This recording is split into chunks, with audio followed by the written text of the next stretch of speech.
اللہ تعالیٰ نے قرآن مجید میں اپنی ساری نسبتیں بیان کی ہیں کہ تاکہ کوئی نسبت رہ نہ جائے، سب نسبتوں کے ساتھ ذکر کیا ہے۔ اور جب نسبت قائم ہو جاتی ہے، یہ سب قابل غور ہے بات، جب نسبت قائم ہو جاتی ہے تو اس کو تقرب ذات کہتے ہیں، اور وہ ولایت کا مقام ہے۔ اور جب ولایت کا مقام مل جاتا ہے، مولانا صاحب بیٹھے، ایک بڑی مشہور حدیث ہے، اس میں اللہ فرماتا ہے کہ جب میرا بندہ ذکر کے ذریعے یا نوافل کے ذریعے میرا تقرب حاصل کر لیتا ہے تو پھر میں اس کا آنکھ بن جاتا ہوں جس سے وہ دیکھتا ہے، میں اس کے کان بن جاتا ہوں جس سے سنتا ہے، میں اس کا ہاتھ بن جاتا ہوں جس سے وہ تھامتا ہے، اور میں اس کے پاؤں بن جاتا ہوں جس کے وہ چلتا ہے۔ اور کیا رہ گیا باقی؟ جب سارا کچھ وہ خود بن گیا ہے تو پھر اختیار کیسا؟ جھلے لوگوں کو آپ پوچھتے ہو پھر ان کے پاس اختیار ہے کہ نہیں ہے؟ جب سارا اختیار وہ کہتا ہوں میں، پہلے تو وہ اختیار کہہ رہا تھا میں نے اس کو اختیار دیا، اس کو دیا، اس کو دیا، اب کہتا ہے کہ سنو وہ میرے ہیں اور سارا اختیار میرا ہے، اور جو میرا ہوتا ہے اس کے ساتھ تیر میر نہیں ہوتی، جو میرا ہے وہ اس کا ہے، جو اس کا ہے وہ میرا ہے، تو ہم اختیار کیا پوچھتے ہیں؟ اتنا تقرب مل جاتا ہے۔ آپ کہتے ہیں کہ کوئی ایک مثال دیجئے، میں قرآن مجید سے ایک مثال بیان کرتا ہوں۔ سورہ نمل میں ایک ذکر ہے کہ سلیمان علیہ السلام نے وہ ملکہ بلقیس کو بلوانا چاہا، اس کی طرف خط بھیجا۔ یہ آپ دیکھیں گے نا، یہ آپ کو سورہ نمل میں یہ باتیں ملیں گی۔ بات وہ میں نہیں سنانا چاہتا پوری ساری، وہ بڑی لمبی بات ہے، بڑا لمبا قصہ ہے، صرف اختیار کی بات کرنا چاہتے ہیں کہ ولیوں کے پاس کبھی کبھی اتنا اختیار ہوتا ہے کہ بڑا عجیب، رسولوں کو رشک آنے لگ جاتا ہے، ہوتا مرتبہ رسالت کے ذریعے سے ہی ہے لیکن رسولوں کو رشک آنے لگ جاتا ہے، اتنا مرتبہ اولیاء اللہ کے پاس ہوتا ہے۔ اللہ اکبر۔ سلیمان علیہ السلام نے کہا کہ ٹھیک ہے، مجھے پتا ہے وہ مسلمان تو ہو کر آئے گی ہی آئے گی، ملکہ بلقیس، لیکن ان کو ہدہد نے خبر دی تھی، جانور نے۔ آپ کہیں گے کہ نبی جانوروں سے باتیں کرتے ہیں، یہ اختیار نہیں تو اور کیا ہے؟ تم بھی جانوروں سے باتیں کرو، کوئی جانور تمہاری بھی سمجھتا ہے، اور تمہاری تو گھر والے نہیں سمجھتے بات، تمہاری بات تو گھر والے نہیں سمجھتے، بلکہ گھر والے نہیں، اگر بےدبی نہ ہو ممبر کی تو میں کہتا ہوں تمہاری بات تو گھر والی نہیں سنتی، اور نبیوں کی باتیں جانور سنتے۔ ہدہد نے آ کے بتایا تھا کہ ایک ملکہ ہے، وہ اپنے تئیں سجدہ کرواتی ہے۔ سلیمان علیہ السلام نے اس کے پاس خط بھیجا کہ میں گرفتار کروا لوں گا اور میں ذلیل کر کے رکھ دوں گا، تم عزت والے بنے پھرتے ہو، سیدھے طریقے سے میری بارگاہ میں آ جاؤ۔ اس نے مشورہ کیا، لوگوں نے کہا کہ ٹھیک ہے ہم لڑیں گے، ملکہ نے کہا نہ، ملکہ بھی سمجھدار تھی اور اس کو نسبت قائم ہونے والی تھی نا، وہ نسبت والی تھی، اس لیے وہ بچ گئی۔ اس نے کہا نہیں، جب لوگ بادشاہ حملہ کرتے ہیں نا تو پھر عزت والوں کو ذلیل کر کے رکھ دیتے ہیں، عزت سے ہم خود ہی چلے جاتے ہیں۔ لیکن سلیمان علیہ السلام نے کہا کہ ملکہ کو میں اپنی شان دکھانا چاہتا ہوں، تو فرمایا کوئی بندہ ایسا ہے جو ملکہ جس تخت پہ بیٹھتی ہے وہ ملکہ کے آنے سے پہلے تخت میری بارگاہ میں آ جائے۔ یہ مجمع تھا، سلیمان علیہ السلام محض نبی نہیں، بادشاہ، میاں کیا کر رہے ہو، ادھر دیکھو، او افضل خان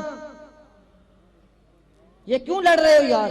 افسوس کی بات ہے، شرم آنی چاہیے تم لوگوں کو، ایک سر کھلا ہوا ہے، ایک سر ڈھانپا ہوا نہیں ہے۔ نسبت والے لوگ سر ڈھانپتے ہیں۔ میں نے پہلے کہا نا کہ اللہ نشانیاں لگائے گا، میں نے آلو کی جوک میں بھی بات کی تھی کہ نشانی سے پہچانے جائیں گے۔ جب آپ کے پاس کوئی نشانی نہیں ہوگی تو پہچانے کیسے جاؤ گے؟ تمہارے پاس تو کوئی نسبت کی نشانی نہیں، تمہارے منہ منڈے ہوئے ہیں، سر تمہارے کھلے ہیں، مونچھیں تم نے بدماشوں جیسی رکھی ہوئی ہیں، یہ ذلالت کا انداز ہے، یہ کوئی نسبت ہے؟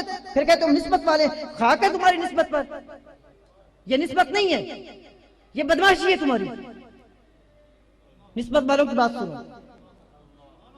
مجمع میں ایسی باتیں نہ کیا کرو، پھر مجھے ایسے غلط باتیں یاد آ جاتی ہیں، نہ کیا کوئی اس طرح کی باتیں۔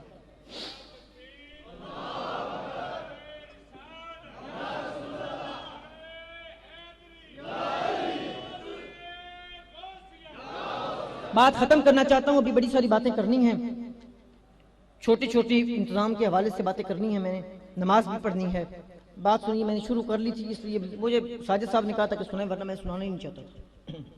خیر، اس نے کہا، سلیمان علیہ السلام نے فرمایا کہ دربار والو یا ایھا الملأ، تم میرے درباریوں میں سے، آپ بادشاہ بھی تھے نا، آپ نے فرمایا میرے درباریوں تم میں سے کوئی ایسا ہے کہ مجھے اس کا یاتونی عرشیہ، مجھے اس کا تخت لا دے، تخت لا دے۔ تو آپ نے سنا ہے نا سلیمان علیہ السلام کی حکومت جنوں پر بھی تھی۔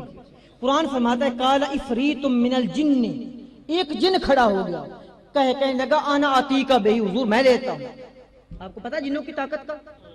وہ کہتا ہے حضور میں لے آتا ہوں. اور وہ 8-10 میل کا فاصلہ تھا آپ اور تخت کا، آپ کی سلطنت کا، بہت لمبا، کہ اس سے بھی زیادہ کہیں بہت لمبا. وہ غالباً یمن کی ملکہ ہے، یمن سے اس کا تخت آنا تھا، اور آپ بیٹھے ہیں فلسطین میں. جن اٹھا بڑا کال افریت من الجن، بہت بڑا دیو کبھی ہیکل جن. اس نے کہا آنا آتی کا بے ہی، حضور میں تخت لا دیتا ہوں. آپ نے فرمایا کتنی دیر میں؟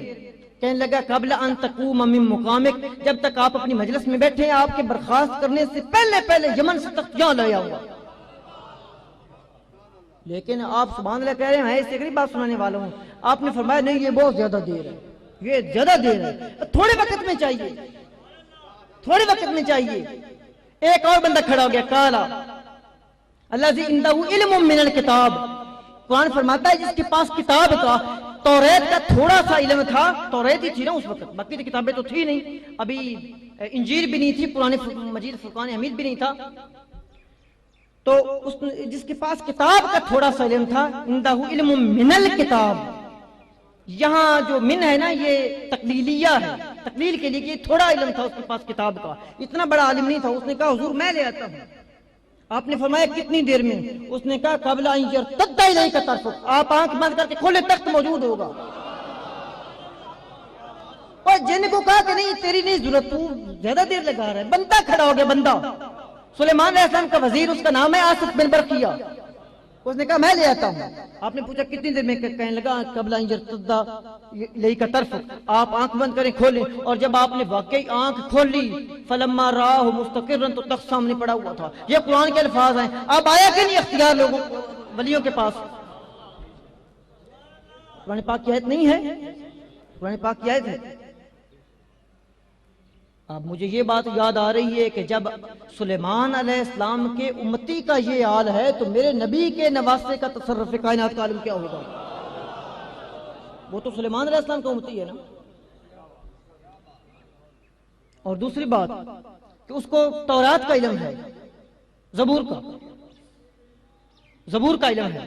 تورات اس سے پہلے پڑھی جاتی، تورات کا بھی کوئی کہہ دیں کہ تورات میں بعد میں، چلو اس وقت زبور جو تھی اس کا علم تھا، یا کسی صحیفے کا ہوگا، کسی بھی صحیفے کا ہوگا، تو اس کو تھوڑا سا علم تھا. اور جس کو تھوڑا سا علم زبور کا ہو، اس کے تصرف کا یہ عالم ہو، اور جس کے پاس قرآن کا علم ہو اور وہ بھی سارے کا سارا، اس کے تصرف کا عالم کیا ہوگا؟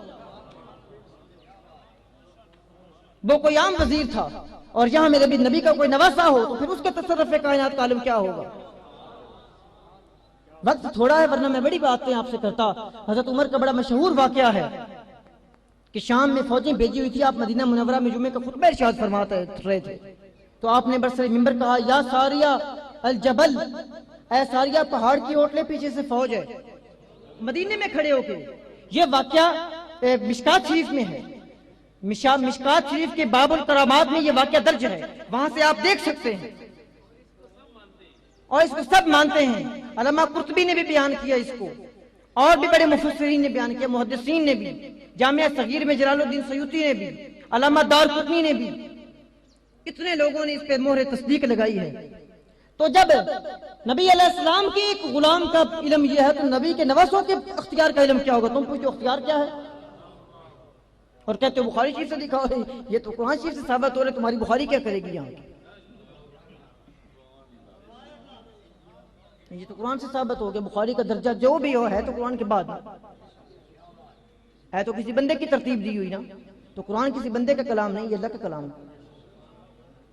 بخاری اگر وما ينطق عن الهوى ان هو الا وحی یوحى کے ذریعے بھی سے بھی کریں تو پھر بھی رسول اللہ کا کلام، یا حدیث کو رسول اللہ کے کلام سے چورت ہے.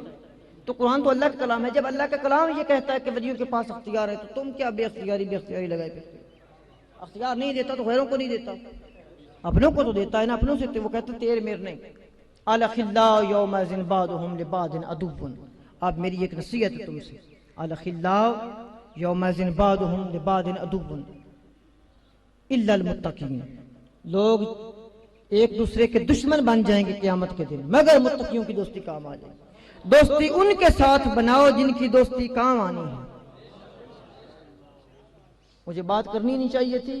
بہت سارے نعت خواں حضرات ایسے ہیں جو نعت پڑھ کے بھاگ گئے ہیں. ہماری ان کے ساتھ بھی کوئی دوستی نہیں. ہماری دوستی ان کے ساتھ ہوتی ہے جو ہماری بات سنتے ہیں. وہ پتہ نہیں غلام نبی صاحب، یہ جو محفل ہے نا عرس کی، یہ بڑے سالوں سے میں اس کی کوئی ترتیب و تدوین کر ہی نہیں پا رہا. اس محفل نے مجھے بے بس کر دیا. حالانکہ ربیع الاول شریف کی محفل آپ نے دیکھی، وہاں اس طرح کی کوئی بے انتظامی نہیں ہوتی، بڑی پرسکون محفل ہوتی، لیکن اس میں بد انتظامی آ جاتی ہے، پتہ نہیں کیسے آ جاتی ہے. پھر میں کہتا ہوں کہ وہ کسی شاعر نے کہا تھا کہ یہ بے ترتیب یارانے بھی ہنسی معلوم ہوتے ہیں. یہ ہو سکتا ہے یہ اللہ کے ولی کو پسند اس طرح کی محفل ہو، کوئی یار ہے، کوئی جلے، کوئی میرے جیسے کم علم لوگ بھی اس میں ہوتے ہیں، کوئی جلے میلے مولے دیکھنے والے، چلو آ جاتے ہیں، کسی بہانے سے آ جاتے ہیں، نسبت تو کر لیتے ہیں نا.